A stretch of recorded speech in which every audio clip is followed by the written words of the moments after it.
விஜயை வந்து ரோஹிணியும் மனோஜையும் பிரிக்கிறதுக்கு ஒரு சாமியார் இருக்கார் இல்லையா, அவரை கூப்பிடுடி.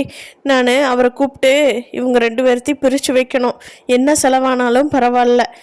எனக்கே ரொம்ப ஆத்திரமாக வருது. நானாக இவ்வளோ செலக்ட் பண்ணேன்னு சொல்லி. மீனாவை பாரு, பூ கட்டி என் பையன் முத்துவுக்கு சம்பாரித்து கொடுக்குறா. அவள் கைக்கு வர்ற காசு எல்லாம் முத்துக்கிட்ட தான் கொடுக்குறா.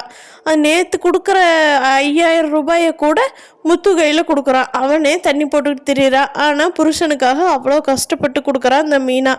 ஆனால் இந்த ரோஹிணி இருக்கா பாரு, இவ மனோஜுக்கு எந்த ஹெல்ப்பும் பண்ணுறதில்ல. மனோஜ் எப்படி படித்து அறிவான பையன், எவ்வளோ ஒழுக்கமான பையன்.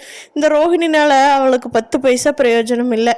அதனால் இன்னும் ஒன்றும் குழந்தைங்களே இல்லையா, அதனால் அவளை பிரிச்சுட்டுட்டு என் பையனுக்கு நல்ல பொண்ணாக பார்த்து நான் கல்யாணம் பண்ணி வைக்க போகிறேன்னு சொல்கிறாங்க. இதை மறைஞ்சிருந்து ஒட்டு கேட்டிருந்த ரோஹிணி வீடியோ எடுத்து அப்படியே நைட்டு மனோஜ்கிட்ட போட்டு காட்டுறாங்க. ஆனால் மனோஜ் அதை நம்பலை. எங்கள் அம்மா இப்படி பண்ண மாட்டாங்களே.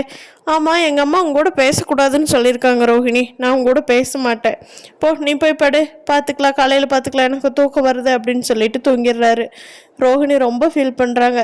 சாதாரணமாக இருக்கிற முத்து, மீனா, ரவி, ஸ்ருதி எல்லாம் எவ்வளோ சந்தோஷமாக இருக்காங்க இதே வீட்டில். ஆனால் நம்மளோட நிலைமை இப்படி மோசமாக இருக்கே. இவரை கட்டிக்கிட்டு நான் என்னதான் பண்ணுறதுன்னு யோசனை பண்ணிக்கிட்டு ரொம்ப கவலையில் அப்படியே படுத்துடுறாங்க. அடுத்த நாள் விஜயாவோட பிளான் படியே ஒரு சாமியார் வர்றார். ஆனால் வீட்டில் இருக்கிற எல்லார்த்துக்கிட்டையும் அவங்க நம்ம வீட்டுக்கு நேரம் சரியில்லை, பூஜை பண்ணுறக்காக கூட்டிகிட்டு வந்திருக்கேன்னு போய் சொல்லி அவரை வளவரைச்சிருக்கிறாங்க. ஆனால் ரோஹிணிக்கு தெரியுமே அவர் எதுக்காக வந்திருக்காருன்னு.